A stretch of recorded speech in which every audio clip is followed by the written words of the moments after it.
تو مجبوری میں اپنا مکان یا پلاٹ عام مارکیٹ کی قیمت سے کم قیمت میں بیچ رہے ہوتے ہیں، کیونکہ ان کو فوری طور پہ کیش چاہیے ہوتا ہے اور فوری طور پہ گاہک ویسا مل نہیں پاتا، تو وہ کافی کم قیمت پر دے رہے ہوتے ہیں.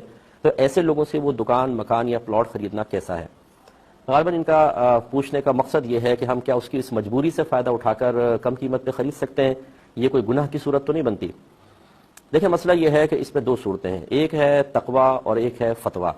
فتویٰ تو یہ ہے کہ وہ اب اس کی چیز ہے، وہ اپنی مرضی سے بیچ رہا ہے، آپ کو اللہ نے کوئی واجب قرار نہیں دیا یا اس کے رسول نے کہ اس کی مجبوریوں کا خیال کر کے اسے زیادہ پیسے دے کر خریدیں. اگر آپ جتنا وہ بول رہا ہے اتنے میں لیں، چاہے وہ کم میں بیچ رہا ہو، تو آپ کے لیے کوئی گناہ کی صورت نہیں ہے، بالکل جائز ہے.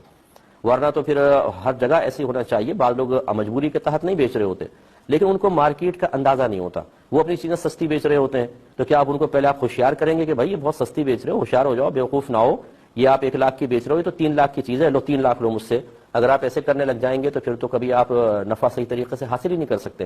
تو شرعی لحاظ سے بالکل آپ کے لیے جائز ہے کہ آپ جتنی وہ بول رہا اس کو لیں، کوئی گناہ گار نہیں ہوں گے، کیونکہ آپ کا مقصود کسی کی مجبوری سے فائدہ اٹھانا نہیں ہے، بلکہ ایک شخص اپنی چیز کی آفر کر رہا ہے آپ کو، آپ اس کو لے لیں، شرعاً درست ہے.